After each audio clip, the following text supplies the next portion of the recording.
बंगाल, असम समेत 5 राज्यों में आज चुनाव की तारीखों का ऐलान संभव। शाम 4:30 बजे चुनाव आयोग की प्रेस कॉन्फ्रेंस। तेल की बढ़ती कीमतों के खिलाफ सड़क पर विपक्ष। पटना में तेजस्वी यादव ने चलाई साइकिल। तिरुवनंतपुरम में शशि थरूर ने खींचा ऑटो। बीजेपी के गढ़ में आज की जीत से उत्साहित केजरीवाल। सूरत में पार्टी के नए पार्षदों से की मुलाकात। थोड़ी देर में करेंगे रोड शो।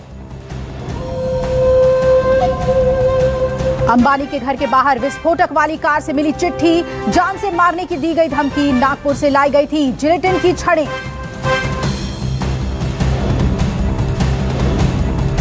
कोयला घोटाले में एक्शन में ईडी। कोलकाता समेत 13 जगहों पर छापेमारी।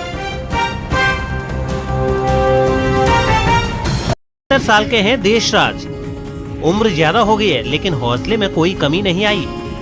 तभी इस उम्र में भी फर्राटे से ऑटो रिक्शा चलाते हैं, और वो भी इसलिए ताकि पोते पोतियों को पढ़ा सकें। बेटे की मौत और बहू के छोड़ जाने का जो गम मिला है उसे दूर रख सकें। मुसीबतें आती गई, उनको मैं किसी तरह से पार करते गया, और मुसीबतों की वजह से मेरा दिल भी मजबूत होते गया।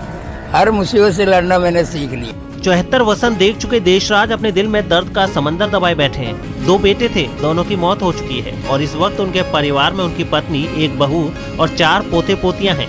सबकी जिम्मेदारी उन्हीं पर है, लिहाजा वो अकेले मुंबई में रहते हैं।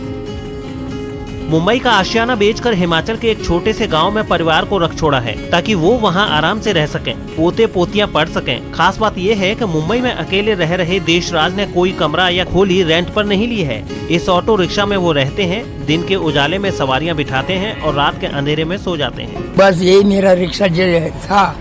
फिर मैंने सोचा घर तो दे दिया, बच्चे भी घर पहुँच गए, फिर ये रिक्शा था, मैं आराम से रिक्शे में ही रहने लगा। हालांकि अब ही देशराज की मुश्किलें कुछ कम होने वाली हैं, क्योंकि ह्यूमंस ऑफ बॉम्बे ने एक फेसबुक पेज की मदद से देशराज के लिए 24 लाख रुपए जुटाए हैं, ताकि उनकी जिंदगी आसान हो सके और उनके पोते पोतियां पढ़ लिख कर एक मुकाम तक पहुंच।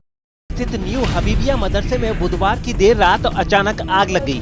इस आग की वजह से वहां रखा प्लास्टिक और लकड़ी का फर्नीचर जलकर खाक हो गया। साथ ही इस आग की वजह से कई महत्वपूर्ण दस्तावेज और 2 बाइक भी जलकर खाक हो गयी। बताया जा रहा है कि रात के 3:30 बजे किसी की नजर मदरसे में लगी आग पर गई, जिसके बाद लोगों ने फायर ब्रिगेड और मदरसा के टीचर को मौके पर बुलाया और 1 घंटे की मशक्कत के बाद आग पर काबू पाया गया।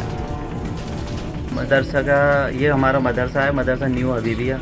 हमारा 8 से 1 बजे तक चलता है। कल तो हम यहाँ से 8 से 1 बजे तक हम दोनों पैरा टीचर मदरसा लॉक करके गए थे यहाँ से।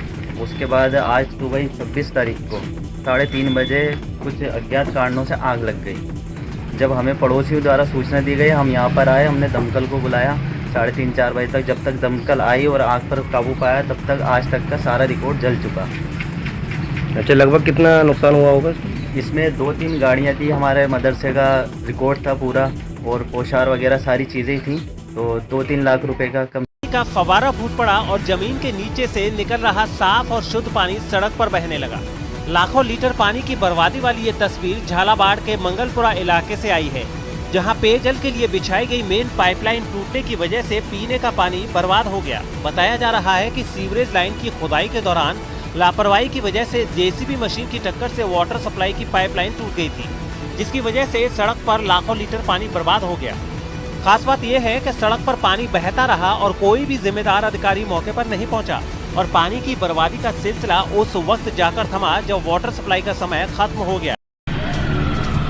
इन तस्वीरों को देखकर आपको भी यकीनन चल यार धक्का मार बंद है मोटर कार वाला गाना याद आ रहा होगा। लेकिन ये पुलिस की वो जीप है जिसे देखकर अपराधी रास्ता छोड़ देते हैं। जरूरतमंद लोगों की मदद की उम्मीद जगती है, लेकिन अफसोस कि फिलहाल ये खटारा है, बंद है, और इसे देखकर ना तो अपराधी भागने की सोचेंगे और ना जरूरतमंदों को मदद की उम्मीद जगेगी। पुलिस की खटारा जीप की ये तस्वीर भरतपुर के लक्ष्मण मंदिर इलाके की है, जहां कोतवाली थाने की गाड़ी रास्ते में बंद हो गई थी और उसे गैराज तक ले जाने के लिए ऑटो का सहारा लेना पड़ा।